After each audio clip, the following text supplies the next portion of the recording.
Yo Mina, jangan lupa subscribe, kalau nggak aku tembak kepala kalian. 飛び出したくて輝きたくて I say I'll never lose my way.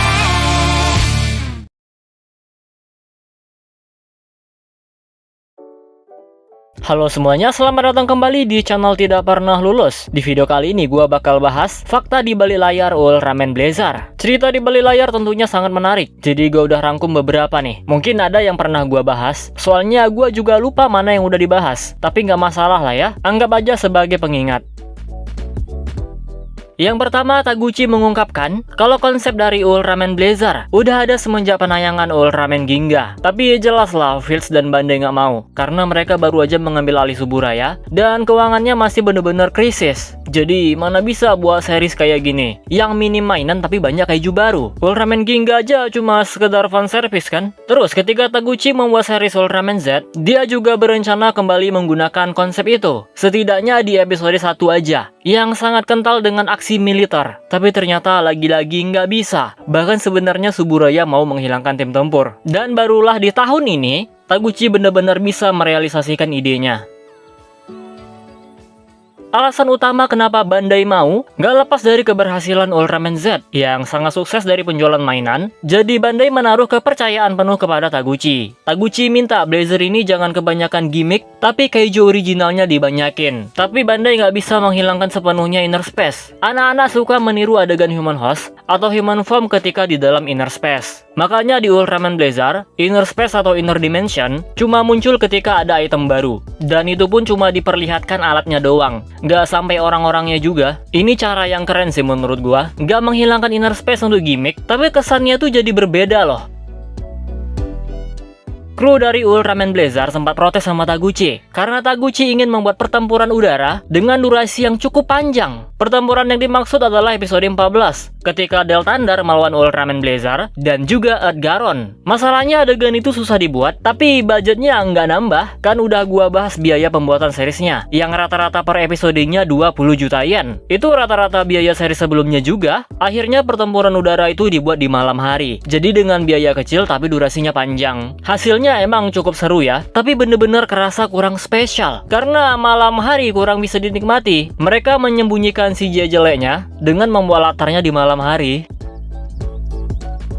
Dan yang terakhir dari pemilihan cast-nya, Taguchi membuat standar tinggi untuk pemilihan cast Ultraman Blazar. Dia ingin menggunakan aktor ataupun aktris yang memiliki fisik yang kuat, bener-bener bisa bela diri, dan setidaknya tubuhnya ideal. Makanya kalau kalian lihat Bando, tubuhnya bener-bener atletis. Dan untuk Andri yang bisa karate, di real life emang bener-bener jago. Kalau Gento udah jelas lah pengalaman banget. Emi juga tubuhnya lumayan ideal. Kalau untuk Teruaki nggak tahu sih, tapi kan Teruaki itu lebih ke analisis, jadi nggak ngaruh lah sama tubuhnya.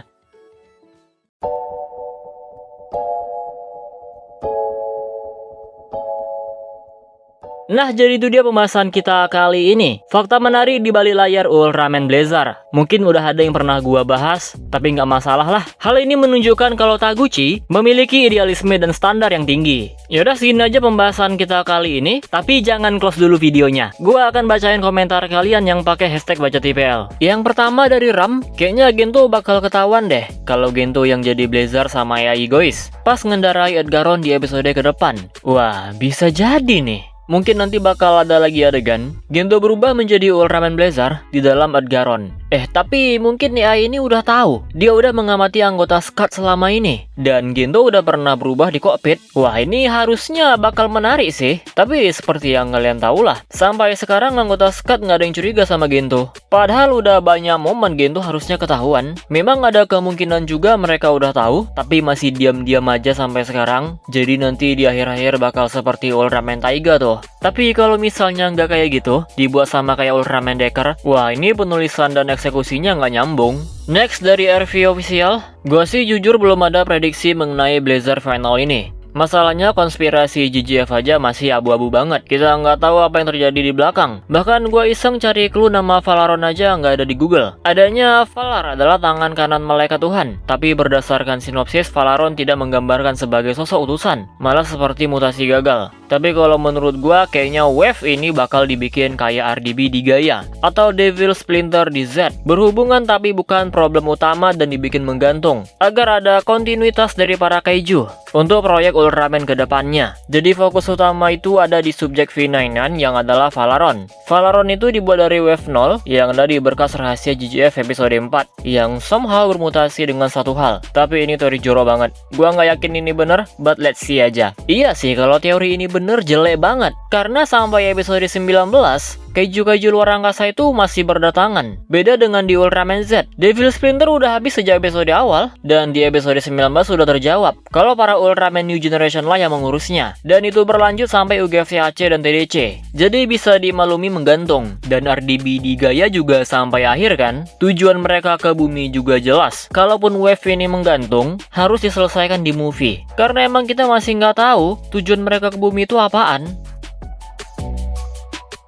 Selanjutnya dari Xenom, kemarin ada postingan kalau wave atau gelombang invasi di Blazer itu seperti ini. Gelombang pertama penghancuran infrastruktur, yaitu Bazanga. Terus gelombang kedua, komunikasi dihancurkan pakai gelombang EMP-nya Gebarga. Gelombang ketiga adalah pembantaian manusia dengan cara menggunakan racun berbahaya yang dikeluarkan dari tubuhnya. Nah, episode terakhir mungkin bakal jadi gelombang keempat. Kemungkinan movie Blazer judulnya Ultraman Blazer 5 Wave. Ini adalah beberapa rumor dari leaker yang lumayan kredibel ya. Yaitu nyambung dengan pernyataan gua tadi. Kalaupun menggantung di seriesnya, harus selesai di movie. Walaupun kalau dipikir-pikir itu agak jelek juga. Yang bagusnya kalau misalnya di movie, udah ada clue-nya tuh. Tujuan mereka datang ke bumi apa. Terus kalau movie-nya emang final wave, ini bakal bener-bener perfect. Tapi tentunya kita tunggu aja nanti plot seperti apa yang bakal digunakan. Dan yang terakhir dari Xiao, Bang, Valaron termasuk kaiju jenis apa? Ini bukannya gua nggak mau ngasih tahu ya, tapi gua sendiri pun nggak tahu karena emang belum ada informasi apa-apa tentang kaiju ini. Cuma sekedar bocoran desainnya aja. Dia jenis kaiju apa, asal usulnya dari mana, dan kekuatannya apa kita masih nggak tahu. Masih jauh juga soalnya. Oke, segini aja video kali ini. Tadi di awal gue udah bahas fakta di balik layar yang menunjukkan kalau Taguchi itu bener-bener punya idealis yang tinggi dan juga memiliki standar yang tinggi. Pengen buat series Ultraman yang gak kebanyakan jualan mainan, ingin menyajikan pertarungan yang luar biasa meskipun dananya terbatas. Pemilihan aktornya pun gak main-main. Tentu ini ada plus minusnya ya. Oke, segini aja video kali ini. Kita lanjutkan aja diskusi di kolom komentar. Kita close videonya seperti biasa. Jika kalian suka video ini, jangan lupa tekan tombol like-nya. Subscribe bagi yang belum, komen dan share juga video ini. Follow Instagram gua Prayoga_Rizky65. Donasi bagi yang mau, linknya ada di deskripsi. Terima kasih telah menonton and see you next video.